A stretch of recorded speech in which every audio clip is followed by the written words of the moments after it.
অথচ এই শাবান মাস সম্পর্কে আজকে মুসলিম জাতি গাফিল হয়ে থেকে গেছে।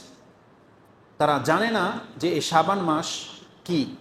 এই মাসে এমন একটা বৈশিষ্ট্য রয়েছে, যদি আমাদের জানা থাকতো তাহলে আমরা হয়তো ওইভাবে প্রস্তুতি নিতাম।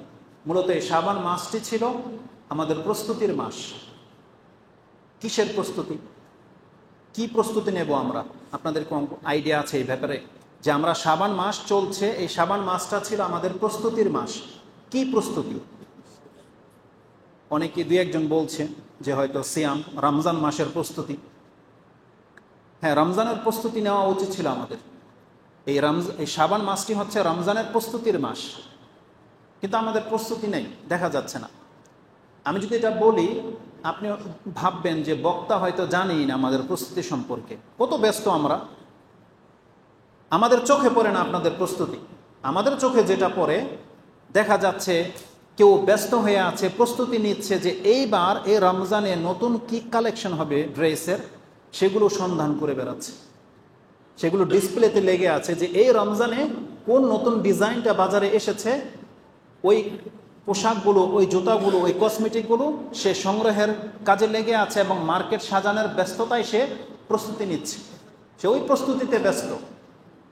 অপরদিকে আরেকটি সেক্টর আপনি পাবেন যারা তাদের প্রস্তুতি হচ্ছে পেঁয়াজ, বুট আর কাঁচামরিচ নিয়ে। তারাও কিন্তু প্রস্তুতির লেগে আছে, খুব ব্যস্ত তারা। আপনি গিয়ে দেখেন তাদের দোকানগুলো, এবং যারা খেজুরের ব্যবসা করে তাদের অবস্থা গিয়ে দেখেন, সে কত মডেলের খেজুর আমদানি করেছে এবং সেগুলো সে স্টকের ব্যবস্থা করছে, কিভাবে সেগুলোকে সেল করা যায়।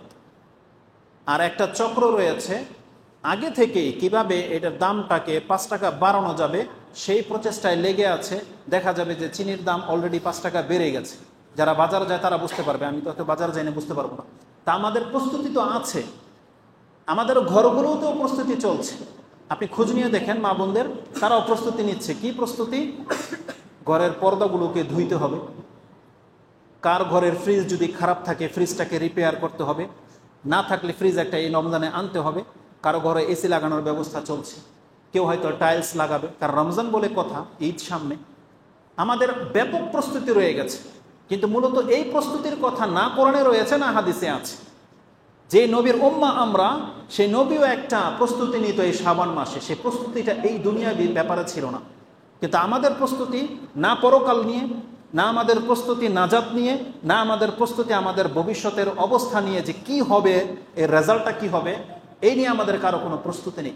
আমাদের চরিত্র সম্পর্কে আল্লাহ সুবহানাহু ওয়া তাআলা আজ থেকে 1400 বছর আগেই তার নবী মুহাম্মদুর রাসূলুল্লাহ সাল্লাল্লাহু আলাইহি ওয়াসাল্লামের মাধ্যমে কোরআনে একটি আয়াত নাজিল করে দিয়েছে। আল্লাহ বলছেন, অধিকাংশ মানুষের নেচার কি?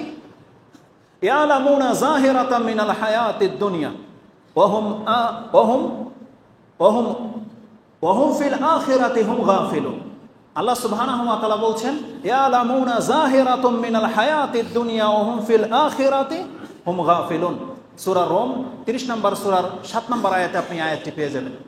আল্লাহ বলছেন, এরা দুনিয়া খুব ভালো বোঝে, দুনিয়ার কখন কোন প্রস্তুতি গ্রহণ করতে হবে, কোন কাজে সে লাভবান হবে, সে ওই রকমের ব্যস্ততা মাঝে দিন অতিবাহিত করে, সে খুঁজে বেড়ায়, আর ওই রকম প্ল্যান প্রোগ্রাম নিয়ে সে দিন অতিবাহিত করে।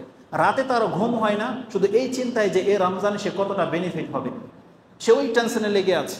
তাআলা বলছেন, ইয়ালামুনা যাহিরাতাম মিনাল হায়াতিদ দুনিয়া, এরা এই দুনিয়াটাকে খুব ভালো বোঝে, কিন্তু তারা ওহুম ফিল আখিরাতি হুম গাফিলুন, কিন্তু পরকাল সম্পর্কে তারা গাফিল, উদাসীন। এটা আমি এই জন্য বলছি, আমি মাহমুদ নিজে জানতাম না এই হাদিস, বহু লেকচার আমি শুনেছি, কিন্তু এই শাবান মাসে এমন একটা ফজিলতের কথা আমি জানলাম এই রমজান, এই শাবানে এসে, যেটা আমার এই 33 বছরে আমি শুনিনি। তাহলে আপনাদের অনেকের অবস্থা কি এবার আপনি বুঝেন। এই জন্য বলছি যে আমরা কতটা গাফেল, যে এই হাদিসগুলো হাদিসের কিতাবে রয়ে গেছে, শত শত বছর হয়ে গেছে, রয়ে গেছে, বহু লেকচার আমরা শুনি, কিন্তু এই কথাগুলো আমাদের কাছে ফুটে ওঠে না। মুহাম্মদুর রাসূলুল্লাহ সাল্লাল্লাহু আলাইহি ওয়াসাল্লাম তিনি এই দুনিয়াবী প্রস্তুতি গ্রহণ করতেন না। রাসূলুল্লাহ সাল্লাল্লাহু আলাইহি ওয়াসাল্লাম প্রস্তুত হতেন এই শাবান মাসে, কিভাবে তার রবের নৈকট্যশীল বান্দা হওয়া যায়, কিভাবে তার রবকে রাজি খুশি করা যায়, কিভাবে তার রবের কাছাকাছিতে পৌঁছানো যায়, সেই প্রস্তুতি রাসূলুল্লাহ সাল্লাল্লাহু আলাইহি ওয়াসাল্লাম নিতেন। আয়েশা রাদিয়াল্লাহু তাআলা তিনি বলছেন, বহু হাদিস আপনি শুনেছেন যে আমরা রাসূলুল্লাহ সাল্লাল্লাহু আলাইহি সাল্লামকে টানা 2 মাস সিয়াম রাখতে দেখিনি, তবে এই শাবান মাস ছাড়া, তার মানে রমজান আর শাবানের অধিকাংশ দিনগুলো সাল্লাল্লাহু আলাইহি সাল্লাম সিয়াম রাখতো। এই কথাগুলো আমাদের হাদিসের কিতাবে রয়ে গেছে, কিন্তু আমাদের অন্তরে কোনো প্রভাব পড়েনি। কারণ রাসূলুল্লাহ সাল্লাল্লাহু আলাইহি ওয়াসাল্লামের চরিত্র যদি আপনার কাছে পেশ করা হয়, রাসূল ইসলামের আদর্শ যদি আপনার কাছে পেশ করা হয়, তার নিয়মনীতি যদি পেশ করা হয়, আপনি দেখেন তো আপনার আচরণের সাথে এই হাদিসগুলোর কোনো মিল নেই। কেন নেই? কারণ আপনি বুঝতেই পারেননি যে রাসূলুল্লাহ সাল্লাল্লাহু আলাইহি ওয়াসাল্লাম এটা করেছে, রাসূলুল্লাহ সাল্লাল্লাহু আলাইহি ওয়াসাল্লাম এটা পছন্দ করতো, রাসূলুল্লাহ সাল্লাল্লাহু আলাইহি ওয়াসাল্লাম এটা পড়তো, এটা খাইতো। এর সাথে আমাদের কি সম্পর্ক? আমাদের অন্তর এখন পর্যন্ত এটাই বোঝে নাই, আমাদের বিবেক বোঝে নাই যে রাসূল এটা করতো, রাসূল এটা করেছে, এটা পছন্দ করতো, রাসূল এটা চায়, এটা চায় না, এ মানে কি? এই কথাগুলো আমাদেরকে মসজিদে কেন জানানো হয়? মূলত রাসূলুল্লাহ সাল্লাল্লাহু আলাইহি ওয়াসাল্লাম হচ্ছেন এমন একজন পার্সন, এমন এক ব্যক্তি, আপনার স্রষ্টা, যিনি আপনার বডির পার্টস সম্পর্কে সবচেয়ে ভালো জানে, যিনি আপনার রূহের আত্মা সম্পর্কে সবচেয়ে ভালো জানে, আপনার বডি কিভাবে ভালো থাকবে, আপনার আত্মা কিভাবে ভালো থাকবে, দুনিয়াতে আপনার কিভাবে কল্যাণ পাবেন, পরকালে আপনার কিভাবে কল্যাণ হবে, তা সব কিছু আপনার মালিক জানে। আর আপনার মালিক সেই কথাগুলি এই মুহাম্মদ সাল্লাল্লাহু আলাইহি সাল্লামকে দিয়ে আমাদেরকে শিক্ষা দিয়েছে যে মুহাম্মদ যা করবে এটা তোমার দুনিয়া এবং পরকালে কল্যাণ বয়ে নিয়ে আসবে। কিন্তু আমরা হতভাগারা মুহাম্মদ সাল্লাল্লাহু আলাইহি সাল্লামের আদর্শ থেকে, তার চরিত্র থেকে অনেক দূরে অবস্থান করছি। খাদ্য খানাপিনাতে আমাদের মুহাম্মদ সাল্লাল্লাহু আলাইহি সাল্লামের আদর্শকে গ্রহণ করিনি, পোশাক আশাকে আমরা মুহাম্মদ সাল্লাল্লাহু আলাইহি সাল্লামের আদর্শকে গ্রহণ করিনি, ইবাদত তো নাই, কারণ আমরা ইবাদত তো ছেড়েই দিয়েছি। দুনিয়াবি ব্যাপারে আমরা মুহাম্মদ সাল্লাল্লাহু আলাইহি সাল্লামকে অনুসরণ করিনি। অথচ মুহাম্মদ সাল্লাল্লাহু আলাইহি সাল্লাম সম্পর্কে আয়েশা রাদিয়াল্লাহু তাআলা তিনি বলছেন,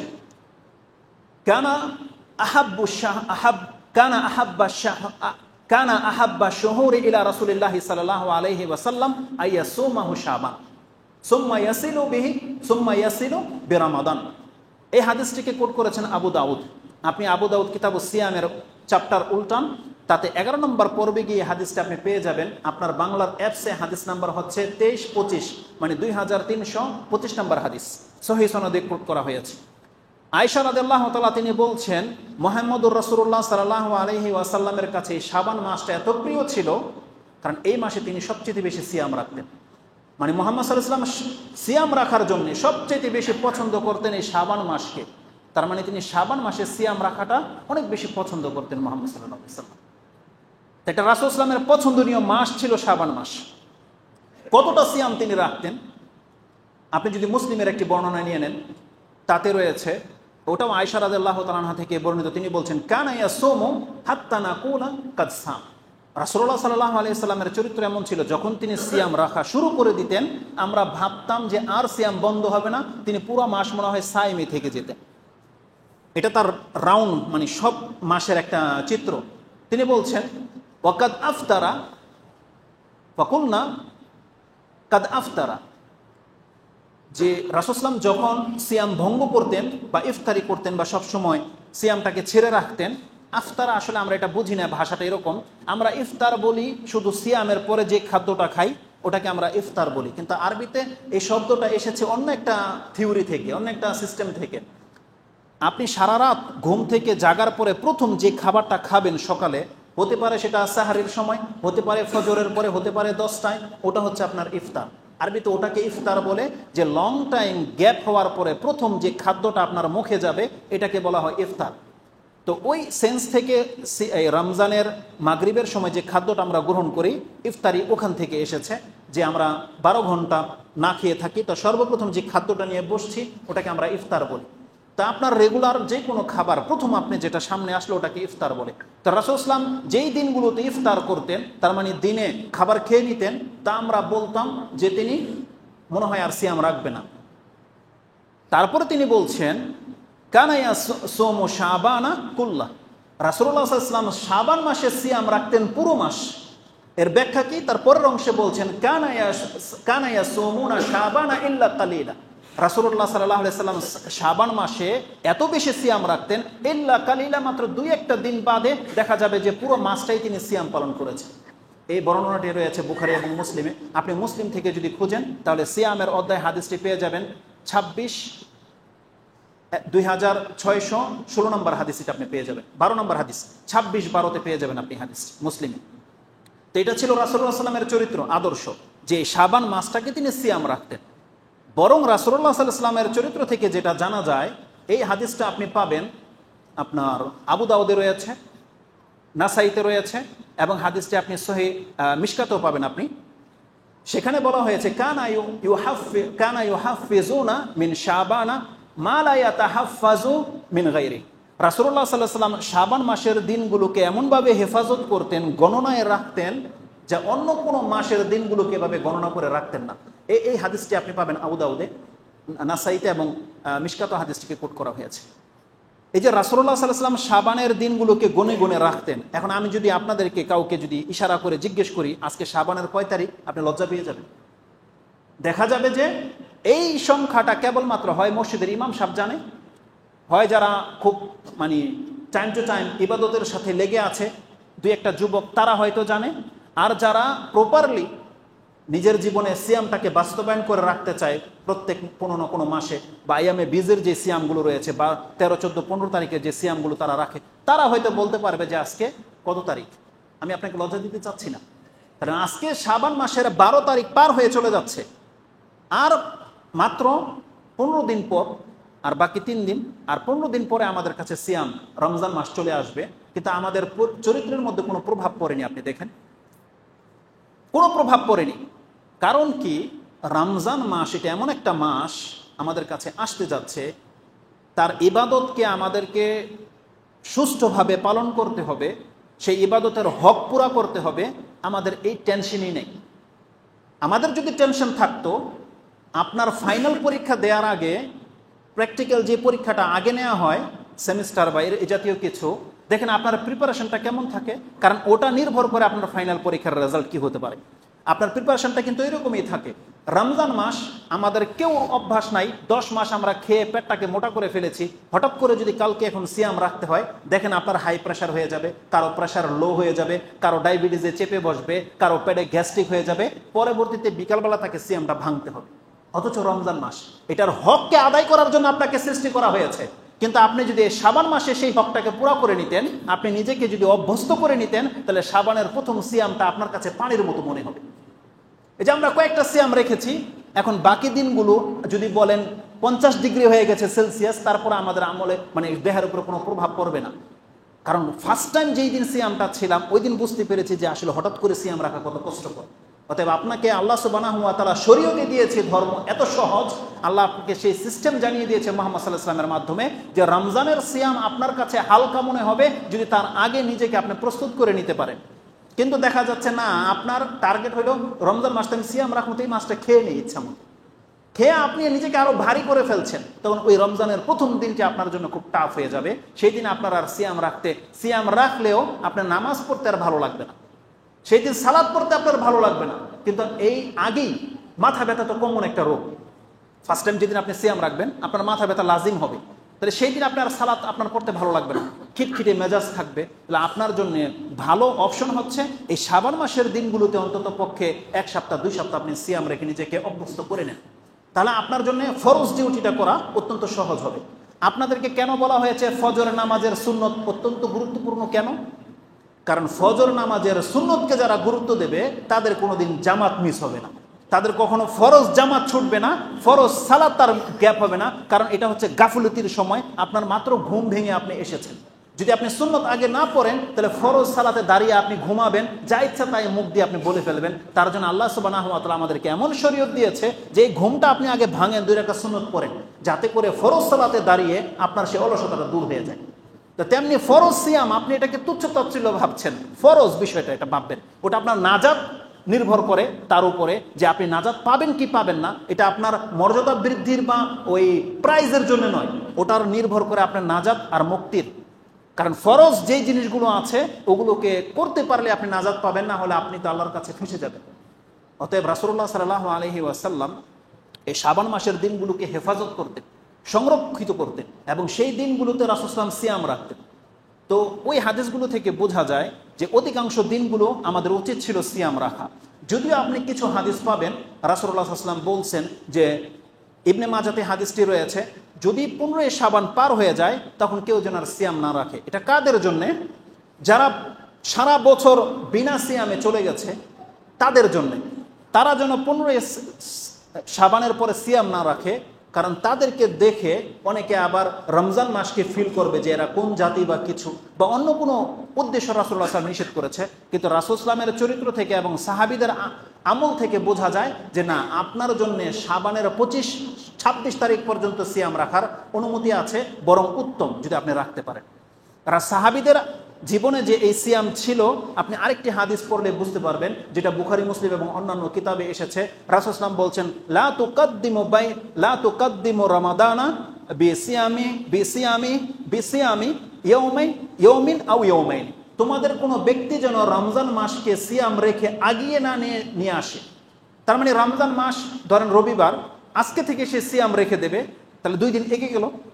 2 দিন আগে থেকে আপনি সিয়াম রাখা শুরু করে দিলেন। রাসূলুল্লাহ বলছেন না, তোমাদের মধ্যে এমনটা যেন কেউ না করে। এটার পেছনে 2টা হিকমত রয়েছে। এক হলো, যদি কোনো ব্যক্তি তার ব্যক্তিগত সিয়াম থেকে থাকে, তা দেখে সাধারণ মানুষ ধোঁকায় পড়ে যেতে পারে যে আসলে চাঁদও থেকেছে, আমি জানতাম না। দ্বিতীয়ত হচ্ছে না, এটাতে নিয়তের একটা গড়বড় আছে। যারা নিজেদেরকে বেশি পরহেজগার ভাবে, আজকে আমাদের মুসলিমদের মাঝে এমনও পরহেজগার রয়েছে যারা এশার সালাদ দিয়ে ফরজ পড়তে চায়। এমন মেন্টালিটিরও রোগ জন্মেছে আমাদের সমাজে, অথচ যেটা সুন্নাহ নয়। তো এই জন্য এমন মেন্টালিটি যেন কেউ কারো না হয় যে আমি তো রমজানে সিয়াম রাখবো, চাঁদ দেখতে পাই কি না পাই, আমি আগে থেকে 2 দিন আগে থেকে সিয়াম রাখা শুরু করে দিই। কারণ আমাদের কত ফিরকার লোক যে জন্ম নিয়েছে, তারা রাসূলুল্লাহ সাল্লাল্লাহু আলাইহি ওয়াসাল্লামের আদর্শ থেকে বহু দূরে। রাসূলুল্লাহ তাদেরকে নিষেধ করেছে যে না, ইবাদতের ক্ষেত্রেও রাসূলুল্লাহ নিষেধ করেছে এই সিয়াম রমজানের 2 দিন আগে থেকে যেন কেউ সিয়াম না রাখে। তাহলে এই আদেশটা কাদেরকে করা হয়েছিল? সাহাবীদেরকে করা হয়েছিল। তার মানে বোঝা যাচ্ছে যে তারা যখন সিয়াম রেখে নিতেন, পুরো মাস কন্টিনিউ রাখতেন। রাসূলুল্লাহ সাল্লাল্লাহু আলাইহি ওয়াসাল্লাম শাবান এবং রমজানের গ্যাপ তৈরি করার জন্য, ডিভাইড বা পার্থক্য বোঝানোর জন্য বলছে এই 2 দিন বাকি থাকতে যেন কেউ সিয়াম না রাখে। তবে ইল্লা ইয়াকুনুর রাজুল, তবে এমন ব্যক্তি যদি হয় যে তার সিয়াম রাখার অভ্যাস ছিল, যে আমাদের রমজান হচ্ছে মঙ্গলবার, ধরেন আমাদের রমজান হবে মঙ্গলবার, কিন্তু সোমবার দিন তার অভ্যাস হচ্ছে সে সিয়াম রাখে, প্রত্যেক সপ্তাহের সোমবার দিন সে সিয়াম রাখায় অভ্যস্ত। তাহলে এই ব্যক্তি কি করবে? সে কি ছেড়ে দেবে রাসূল সাল্লাল্লাহু আলাইহি ওয়াসাল্লামের হাদিস অনুযায়ী? না, রাসূল বলছেন না, ইল্লা ইয়াকুনুর রাজুল, এই ব্যক্তি, যেই ব্যক্তি কোনো কারণে সিয়াম রেখে থাকে, হতে পারে তার মান্নতের সিয়াম হবে, হতে পারে তার কোনো কাফফারার সিয়াম হবে, এবং মা বোনদের যাদের গত রমজানের সিয়াম ছুটে আছে, হাতে আর সময় নেই, সেই সিয়াম হতে পারে হঠাৎ মনে পড়ে গেছে। তাহলে এই সিয়ামওয়ালারা কি করবে? ওই দিন অবশ্যই সে সিয়াম রাখবে, ওই রমজান আসার আগেই, কারণ এটা তার উপরে ফরজ হয়ে আছে।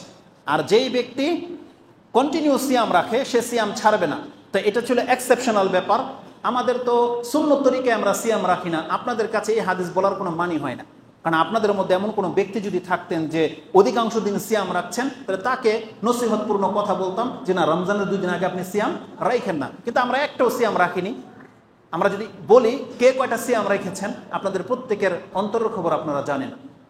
তবে আমি বলতে চাচ্ছি, বাকি যে দিনগুলো আছে আপনার হাতে যথেষ্ট সময় আছে, চেষ্টা করবেন এই 18 দিনের মধ্যে অন্তত পক্ষে 10টা সিয়াম যেন আমরা প্রত্যেকে রাখতে পারি। এই মেসেজটা আমি আমাদের পক্ষ থেকে আপনার জন্য থাকবো। যদি আপনি সিয়াম রাখেন, কি ফায়দা হবে এটা আমি একটা বলে দিই। আমাদের মাইন্ড অনেক সময় সুস্থ কথাটাকে গ্রহণ করে না। রমজান মাস আসলে আমরা সিয়ামের ফজিলত বর্ণনা করি, কিন্তু আপনি কি জানেন সিয়ামের যতগুলো ফজিলত বর্ণনা করা হয়েছে, এটা রমজান মাসের জন্য খাস নয়, ওটা রমজান মাসের জন্যই নয়। কারণ রমজান মাসের সিয়ামের একটাই মর্যাদা, সেটা হচ্ছে ফরজ। কারণ রমজানে আপনাকে সিয়াম রাখতেই হবে, এই জন্য রমজানের সিয়ামের আর কোনো বৈশিষ্ট্য বয়ান করার কোনো প্রয়োজন নাই। কিন্তু যেই হাদিসে সায়েমদের, সিয়াম রাখা ব্যক্তিদের, রোজাদার ব্যক্তিদের ফজিলত বর্ণনা করা হয়েছে, ওটা কোন সিয়াম?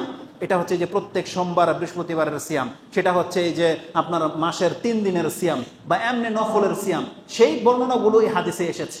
এই ধরনের সায়েম ব্যক্তিদের সম্পর্কে রাসূলুল্লাহ সাল্লাল্লাহু আলাইহি ওয়াসাল্লাম কি বলেছে আপনি ভাববেন না এটা শুধু রমজান মাসের জন্য খাস, এটা যে কোনো দিনের জন্য খাস।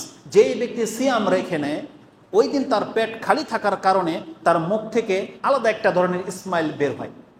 এটা তার দাঁত ব্রাশ না করার কারণে নয়, এমনি খালি থাকার কারণে। এটাকে আরবিতে একটা গন্ধ বলা হয়েছে, কারণ যে কোনো কিছু আপনারা নাকে আসে, এটার একটা ভালো শব্দ হচ্ছে গন্ধ, কিন্তু আমরা খারাপটাকে গন্ধ বলি আর ভালোটাকে গ্রাণ বলি।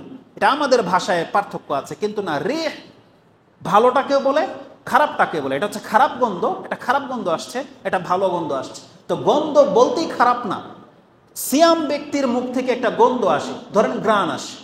এখন আমাদের ফিতরত সেটাকে অ্যাকসেপ্ট করবে না, কারণ দাঁত ব্রাশ না করার কারণে গন্ধ আসে, সেটা ভিন্ন জিনিস। সিয়াম রাখা অবস্থায় দাঁত ব্রাশ করতেই হবে, বরং বারবার আপনি করেন।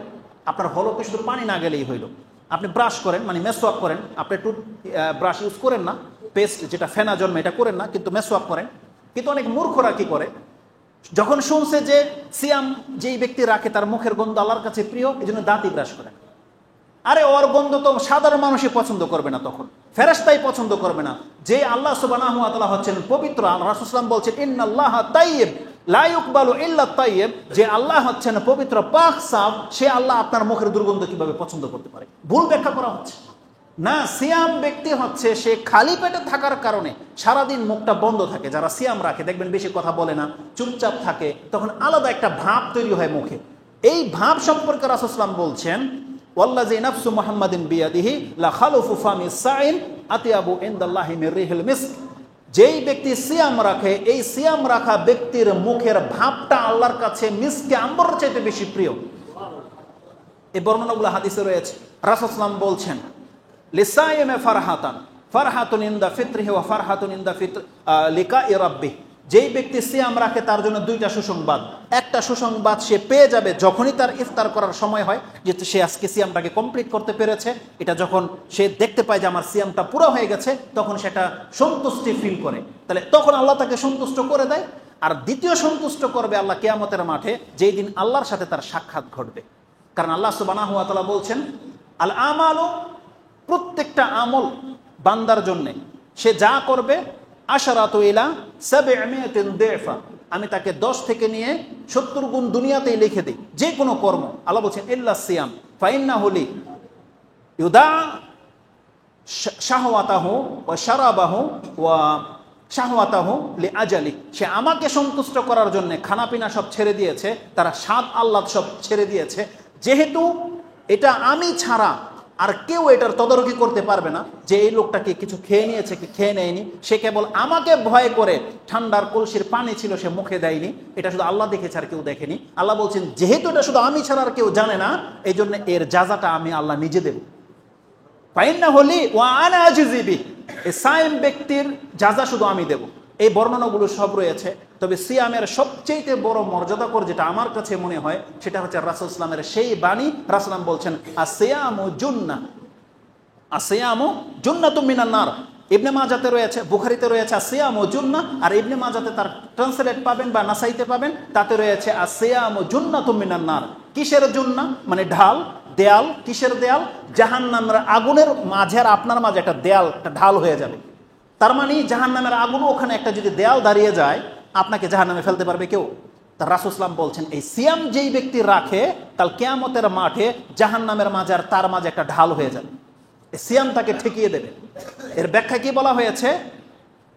কামা ইয়াতাজুন্নু মিনাল কিতাল, যেভাবে ঢাল তোমাকে কিতালের ময়দানের অস্ত্রের আঘাত থেকে রক্ষা করে, এই সিয়াম তোমাকে এক তো জাহান্নামের আগুন থেকে রক্ষা করবে, দুনিয়াতে তোমাকে পাপ থেকেও রক্ষা করবে। এই সিয়াম হচ্ছে এত গুরুত্বপূর্ণ একটা বিষয়। তো বর্তমান প্রেক্ষাপটে আমি ওগুলো আর বলবো না, এগুলো আপনারা শুনে শুনে অভ্যস্ত হয়ে যাবেন বাকি খুতবাগুলোতে। আমি একটা হাদিস শুধু আপনার কাছে বলতে চাই, যেটা আমার জন্যে, বয়োজ্যেষ্ঠদের জন্যে, প্রত্যেক যুবকের জন্যে, মা বোনদের জন্যে, হুজুরদের জন্যে, এমন কোনো সেক্টর নাই যে এই হাদিসটা তার প্রয়োজন না হতে পারে।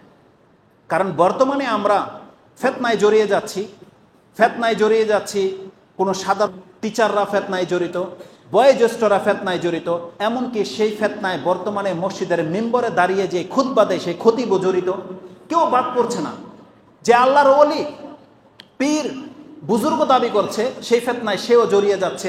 মাদ্রাসার প্রিন্সিপাল সেও জড়িয়ে যাচ্ছে। আপনি বুঝতে পারছেন আমি কোন ফেতনার কথা বলছি। সেটা হচ্ছে নারীর ফেতনা, সেটা হচ্ছে দুনিয়াবী লোভ, যেটা এই ফেতনাগুলো রাসূল সাল্লাল্লাহু আলাইহি ওয়াসাল্লাম বলছেন এই ফেতনা খুব দ্রুত মানুষকে গ্রাস করে নেয়। যে কেউ কি দাড়িওয়ালার কি দাড়ি ছাড়া, কি 5 ওয়াক্ত নামাজি আর বেনামাজি, সবাই এই ফেতনার সাথে জড়িত। মেয়েলি সংক্রান্ত বিষয়ে প্রত্যেকটাই মানুষ দুর্বল।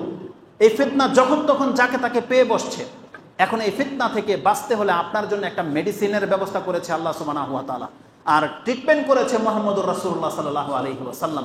রাসূলুল্লাহ সাল্লাল্লাহু আলাইহি ওয়াসাল্লাম বলছেন বর্তমান প্রেক্ষাপটে, এটা সব প্রেক্ষাপটে প্রয়োজন ছিল, কিন্তু বর্তমান প্রেক্ষাপটে আমাদের পুরুষদের জন্য এবং যুবকদের জন্য অত্যন্ত উপযোগী একটা আমল, সেটা হচ্ছে সিয়াম।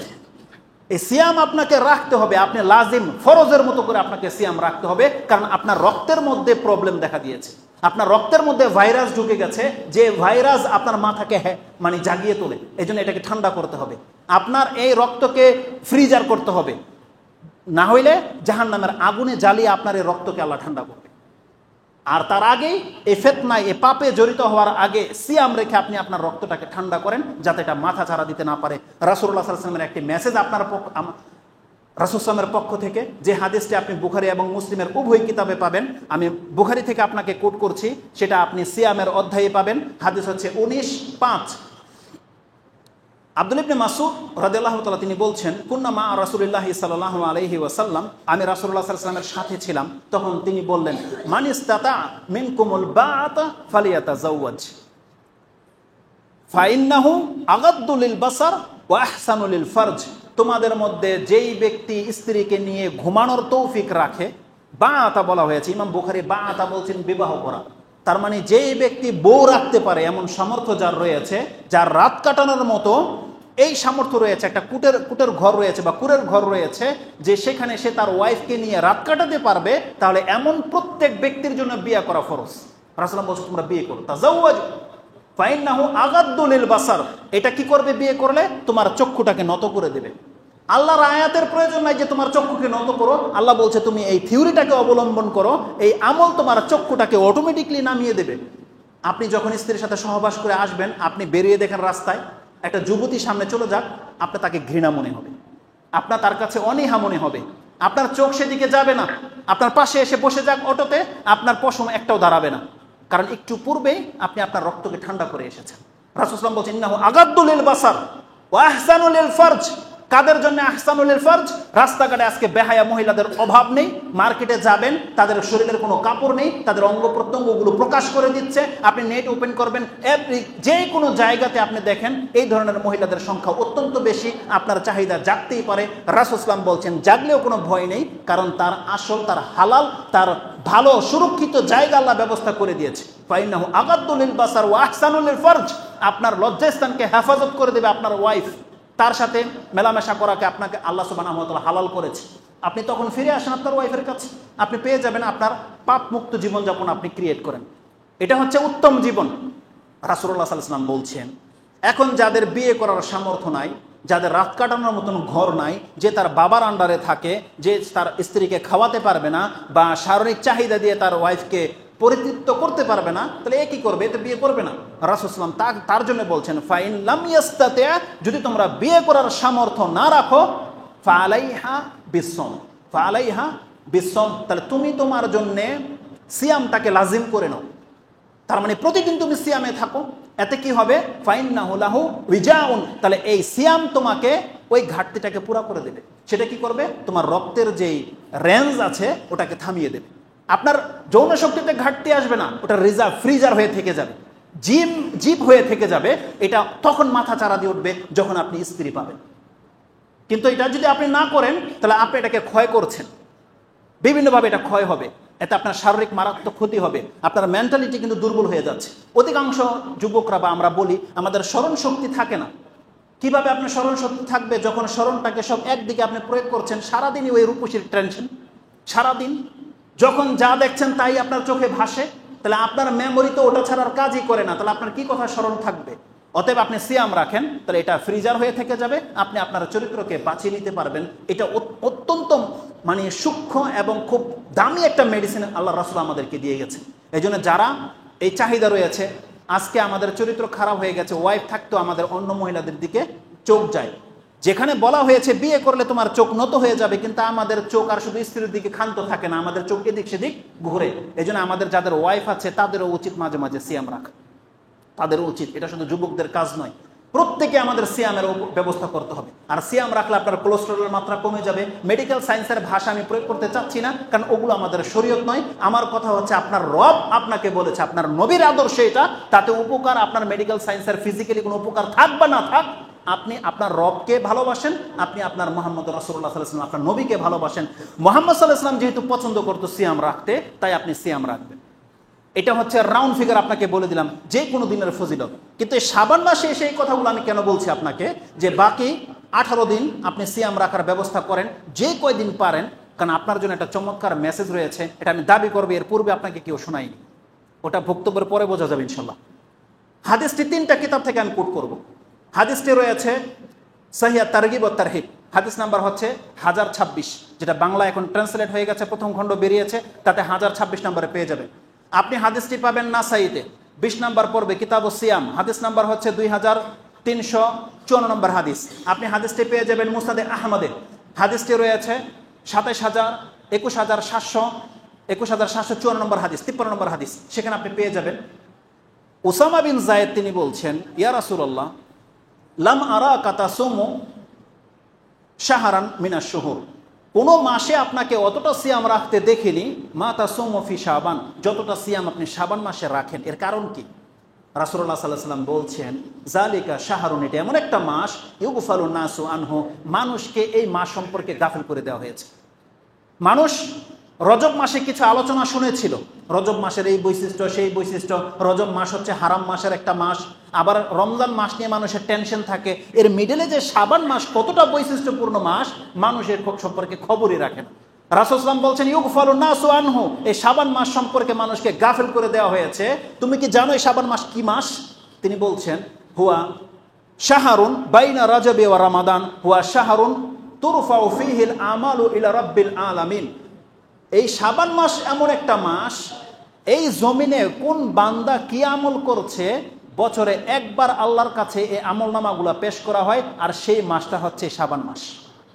তার মানে এই পৃথিবীর আমলনামা, সমস্ত বান্দার, আপনার আমার প্রত্যেকের আমলনামা, গত এক বছরে আমরা কি করেছি, এই শাবান মাসে সেটা আল্লাহর কাছে পেশ করা হবে।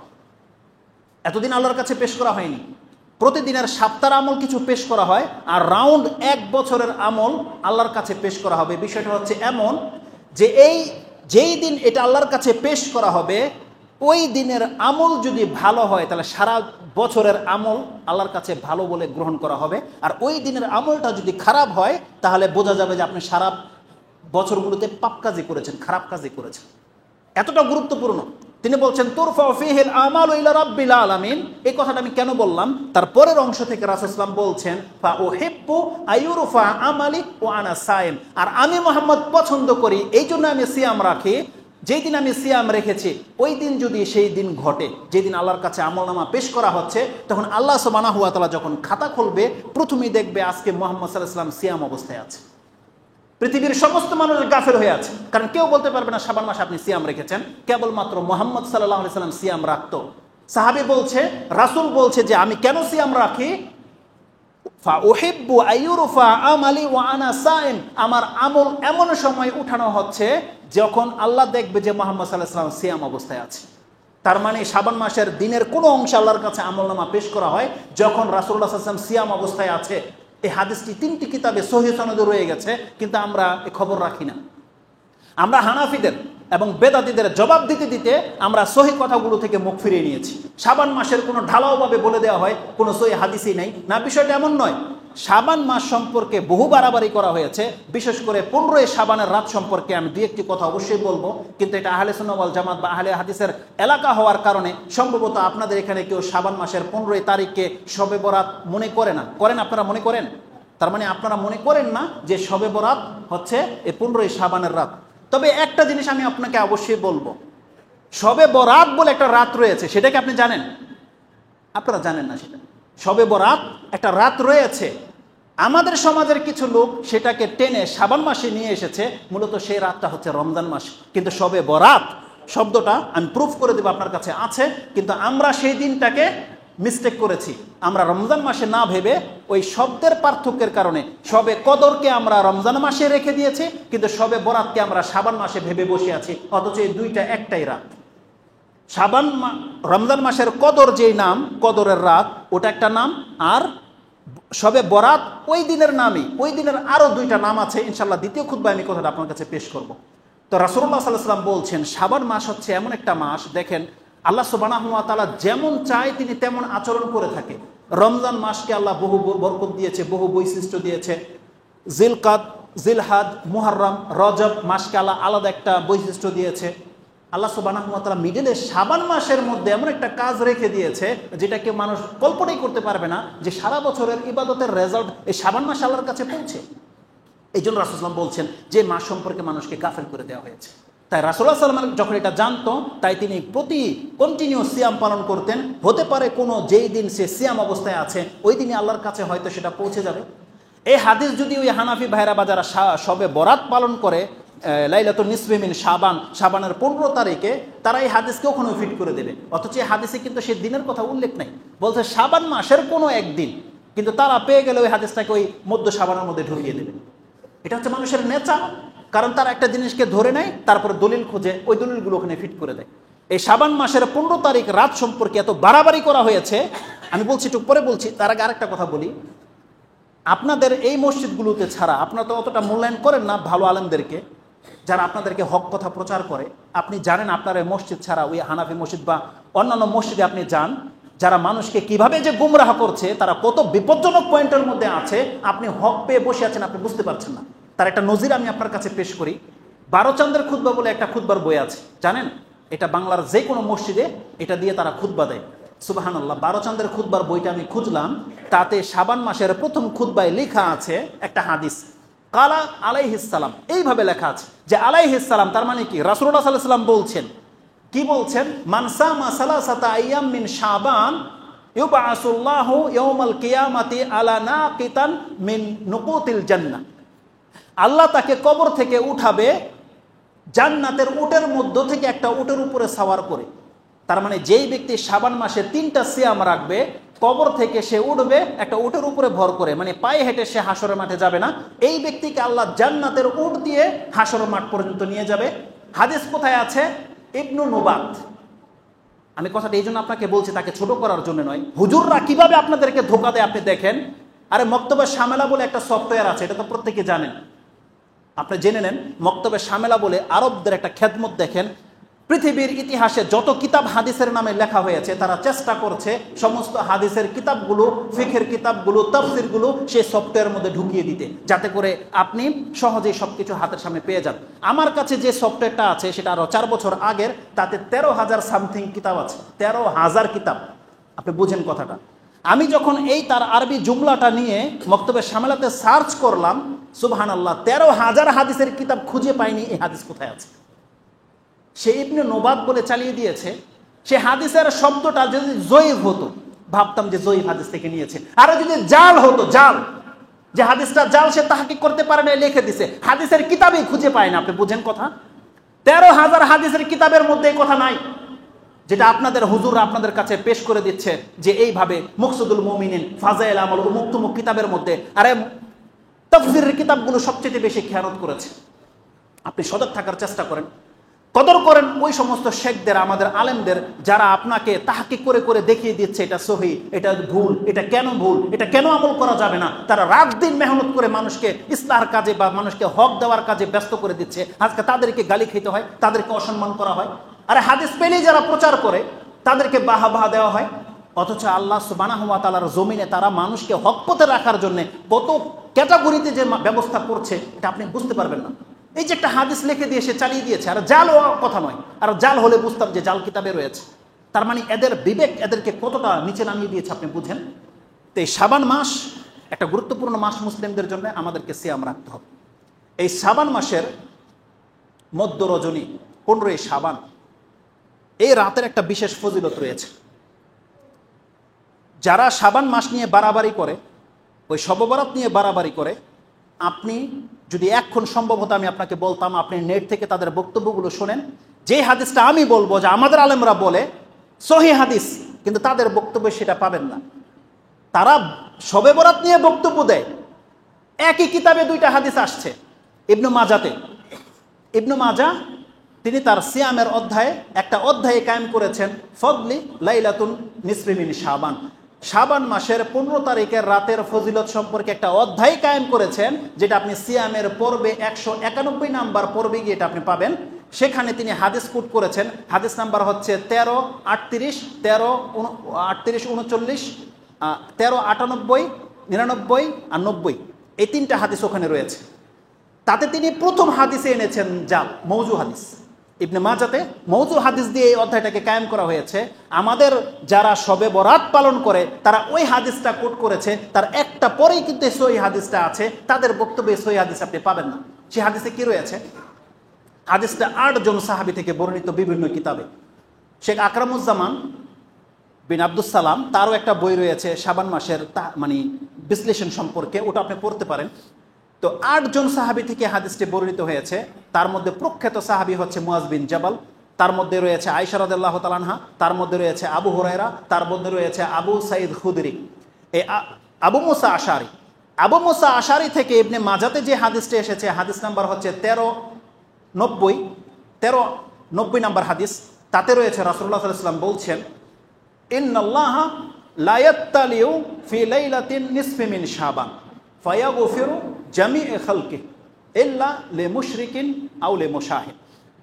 রাসূলুল্লাহ সাল্লাল্লাহু আলাইহি ওয়াসাল্লাম বলছেন, এই শাবান মাসের মধ্য রজনী, এটা এমন একটা রাত, সেই দিন আল্লাহ সুবহানাহু ওয়া তাআলা পুরো তার সৃষ্টির দিকে তাকায়, পুরো পৃথিবীবাসীর দিকে তাকায়।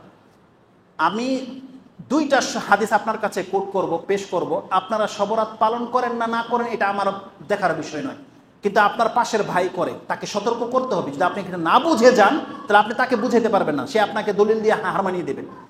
এই হাদিসটিতে রয়েছে ইন্নাল্লাহা লা ইয়াত্তালিউ, মুয়াজ বিন জাবালের হাদিসে রয়েছে, তিনি বলছেন ইন্নাল ইয়াত্তালিউল্লাহ, তাতে রয়েছে ইয়াত্তালিউল্লাহ, আল্লাহ তাকায়।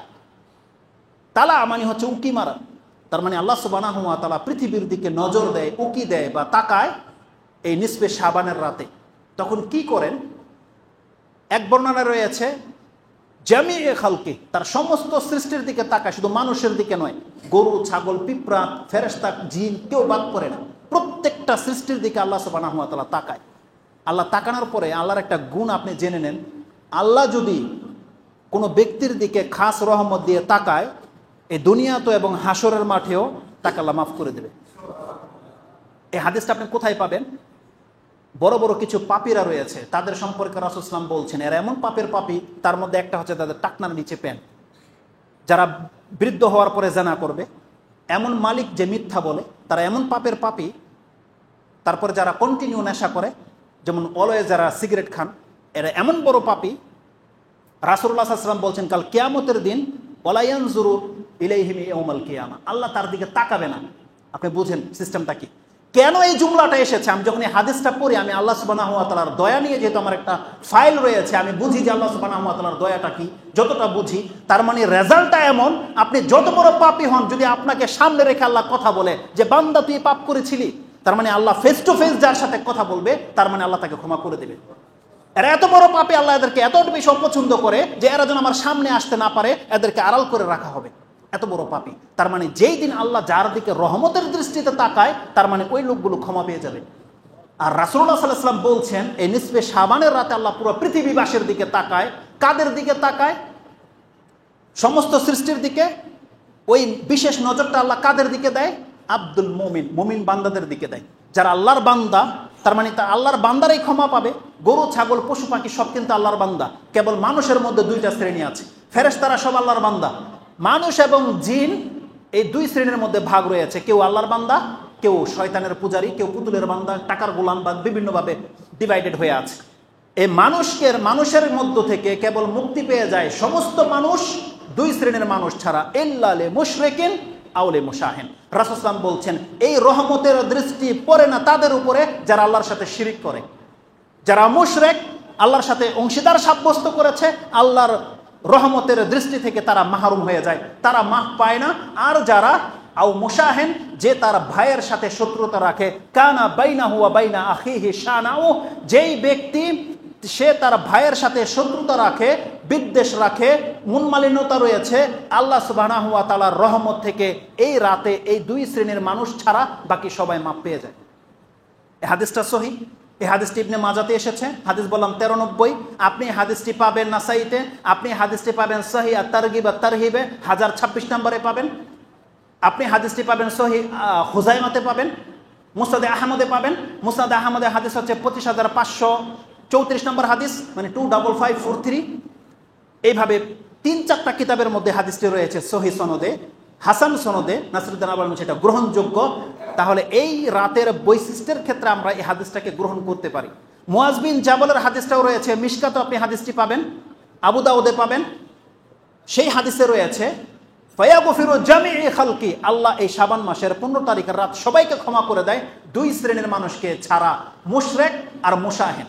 এখন প্রশ্ন হচ্ছে, এই শাবান মাসের 15 তারিখের রাতে আমাদের সমাজে যা কিছু হয়, সারা রাত ভরে ক্যাম্প করা হয়, দিনে সিয়াম রাখা হয়, রুটি হালুয়া বানানো হয়, কবর জিয়ারত করা হয়, যত কিছু করা হয় আমি এক এক করে আপনাকে বলবো না। প্রত্যেকটা কর্মের পেছনে জাল হাদিস মওজুদ রয়েছে, প্রত্যেকটা কর্মের পেছনে।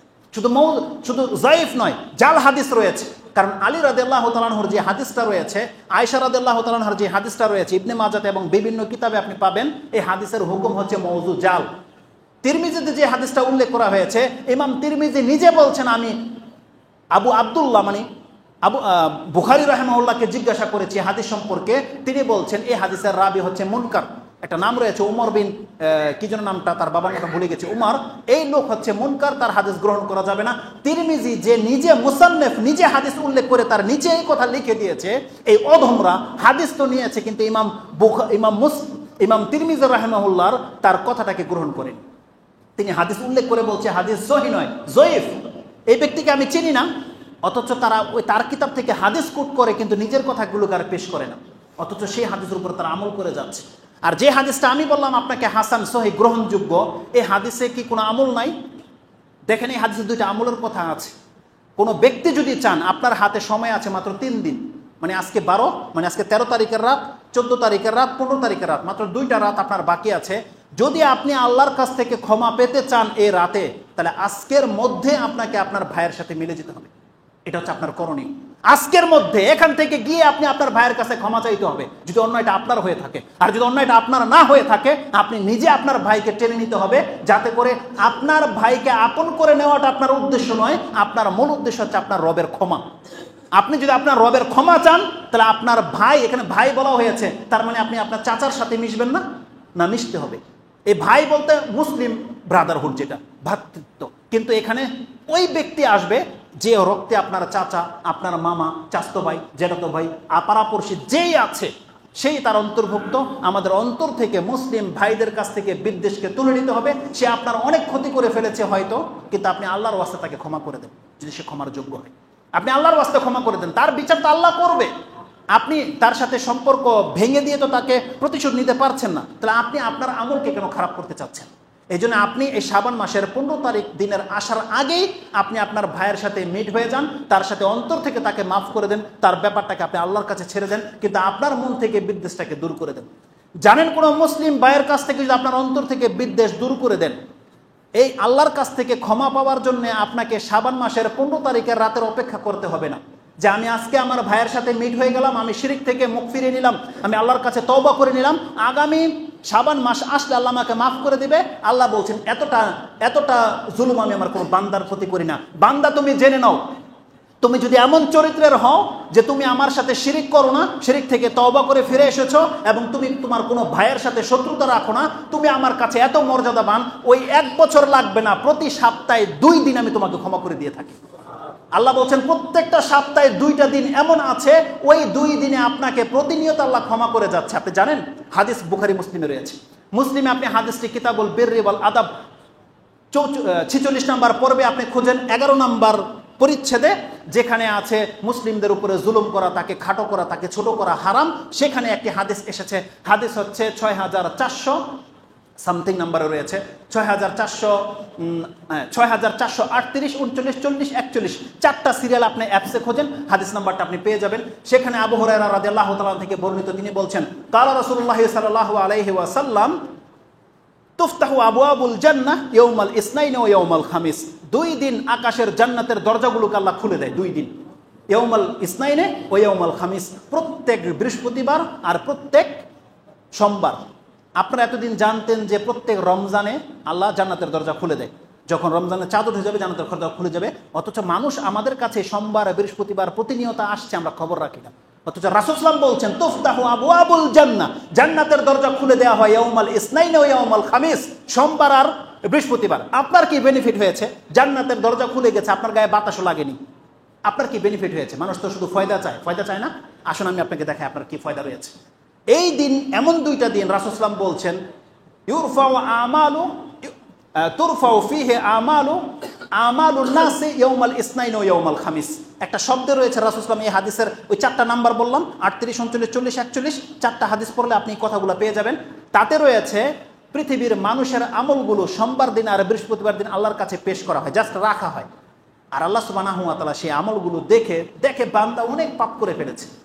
রাসূল সাল্লাল্লাহু আলাইহি ওয়াসাল্লাম বলছেন ফায়ুগফারু জামিই খালকিহি, সেই দিনও আল্লাহ প্রত্যেক সোমবার আর বৃহস্পতিবার সমস্ত মানুষকে আল্লাহ মাফ করে দেয়। ইল্লা ওই ব্যক্তিকে, ইল্লা রাজুলুন, হাদিসে আছে ইল্লা ইমরুউন, ইল্লা রাজুলুন, ইল্লা আবদুন, তিনটা শব্দ এসেছে। ওই ব্যক্তিকে ছাড়া, ওই লোককে ছাড়া বা ওই মুমিনকে ছাড়া। কোন ব্যক্তি? ইল্লা রাজুলুন কানা বাইনাহু ওয়া বাইনা আখিহি শানা। তার আগের যে গুণটা রাসূল সাল্লাল্লাহু আলাইহি ওয়াসাল্লাম বলছেন প্রত্যেক ফায়ুগফারু কুল্লু আবদুন মুমিন, আল্লাহ প্রত্যেক মুমিন বান্দাকে মাফ করে দেয়। আরেকটা বর্ণনা রয়েছে ফায়ুগফারু কুল্লু আবদিন লা ইউশরিকু বিল্লাহি শাইআন, ওই প্রত্যেক ব্যক্তি মাপ পেয়ে যায় যেই ব্যক্তি আল্লাহর সাথে শিরিক করে না। পয়েন্টগুলো দেখেন, আপনার মর্যাদা কি। যদি আপনি সেই ব্যক্তি হন যে আপনি আল্লাহর সাথে শিরিক করেন না, রাসূল সাল্লাল্লাহু আলাইহি ওয়াসাল্লাম বলছেন এই ব্যক্তিকে আল্লাহ মাফ করে দেয়। ওই মুশরিক নয়, যেমন আপনাদের অনেকের দাবি আপনারা হচ্ছেন আহলে সুন্নাত ওয়াল জামাতের লোক, আপনারা আল্লাহর সাথে শিরিক করেন না, কিন্তু আপনাদের মধ্যে অধিকাংশ মানুষ শুধু ক্ষমা পাবে না ওই চরিত্রটার কারণে। সেটা কি? তার ভাইয়ের সাথে শুধু দ্বন্দ্ব থাকার কারণে। যেহেতু আল্লাহ আপনাদেরকে শিরিক থেকে মুক্ত করে দিয়েছে, তাহলে আপনাদেরকে শুধু আরেকটা কাজ করে দেখাতে হবে। আপনি আপনার বাপ, চাচা, ভাই, বোন তাদের সাথে মিলে যান, আল্লাহ সুবহানাহু ওয়া তাআলা আপনাকে ক্ষমা করে দেবে। কারণ আপনি যতক্ষণ পর্যন্ত তার সাথে না মিশছেন, আল্লাহ সুবহানাহু ওয়া তাআলা ফেরেশতাদেরকে বলে আনজিরু হাযাইনে উতরুকু হাযাইনে। আরেকটা ভাষা রয়েছে, তিনটা ভাষা রয়েছে। উতরুকু হাযাইনে, আনজিরু হাযাইনে, হাত্তা ইয়াস্তালিহা, হাত্তা ইয়াফিহা, দুইটা শব্দ রয়েছে। যতক্ষণ পর্যন্ত সে তার ভাইয়ের সাথে মিলে না যাচ্ছে, যতক্ষণ পর্যন্ত সে তার ভাইয়ের সাথে সন্ধি করে না নিচ্ছে, যতক্ষণ পর্যন্ত সে তার ভাইকে জড়িয়ে না ধরছে, ততক্ষণ পর্যন্ত কলমটাকে থামিয়ে রাখো। যেই দিন সে তার ভাইয়ের সাথে মিলে যাবে, সেই দিন তার আমলনামা থেকে পাপগুলোকে মুছে দিও। তাহলে প্রত্যেক সোমবার বৃহস্পতিবার দিন আপনি মাপ পেয়ে যাচ্ছেন দুইটা গুণের কারণে। এক হলো আপনি শিরিক থেকে বেঁচে যান এবং আপনি আপনার রক্তের সম্পর্কটাকে টিকিয়ে রাখেন। একজন সাহাবী রাসূল সাল্লাল্লাহু আলাইহি ওয়াসাল্লাম 3 দিন তাকে বলেছে এখন যে ঢুকবে সে জান্নাতি। ওই ঘটনা আপনারা প্রত্যেকেই জানেন, আমি লম্বা হয়ে যাবো দেখে টানছি না। সেই সাহাবীর একটা গুণ ছিল, একজন সাহাবী তার সাথে তার বাসায় রাত কাটিয়েছে 3 দিন। সে কি এমন আমল করে যে রাসূল সাল্লাল্লাহু আলাইহি ওয়াসাল্লাম তাকে 3 দিন বলেছে সেই লোকটা জান্নাতি। তার আমল চেক করার জন্য যে তার মতো করে আমিও আমল করব, দেখি সে কি করে। তার ঘরে গিয়ে 3 দিন রাত কাটিয়েছে, দেখে সে তেমন কোনো আমলই করে না, শুধু ফরজ ইবাদতগুলো করে, এক্সট্রা কোনো তার আমল আমি দেখতে পেলাম না। যখন তিনি ফেরত আসে তিনি বলছেন তোমার কাছে থাকার উদ্দেশ্য ছিল তোমার আমলগুলোকে দেখা, তোমাকে রাসূল 3 দিন বলেছে জান্নাতি, সেই বৈশিষ্ট্যটা আমি দেখতে পেলাম না, কেন তুমি কি করো আমি জানি না। ওই সাহাবী বলছে যেমনটা তুমি দেখেছো এর বেশি আমি আমল করি না, এমন না যে তোমার কাছ থেকে গোপন করেছি। যখন সাহাবী চলে আসছে তখন তিনি পেছন দিক থেকে ডাক দিয়ে বলছে তুমি একটা কথা জেনে নাও, একটা আমল আমি করে দিয়েছি। সেটা কি? বলছে আমি যখন রাতে বিছানায় যাই, সারাদিন আমার সাথে যা কিছু হয়, কেউ আমাকে কষ্ট দিয়েছে, গালি দিয়েছে, কেউ আমার টাকা মেরে খেয়েছে, কেউ আমার হক দেয়নি, যা কিছু হয় আমি যখন বিছানায় আসি আমার অন্তরটাকে ক্লিয়ার করে দিই, প্রত্যেকে আমি মাফ করে দিই, আমার অন্তরে কোনো বিদ্বেষ থাকে না। সাহাবী বলছে হ্যাঁ এটা গুণ হতে পারে, কারণ এটা এমন একটা গুণ তোমার অন্তর ধারণ করে বসে আছে। আমাদের বড় বড় অনেক সাহাবীদের মধ্যে এই গুণটা পাওয়া যায় না, আমরা পারি।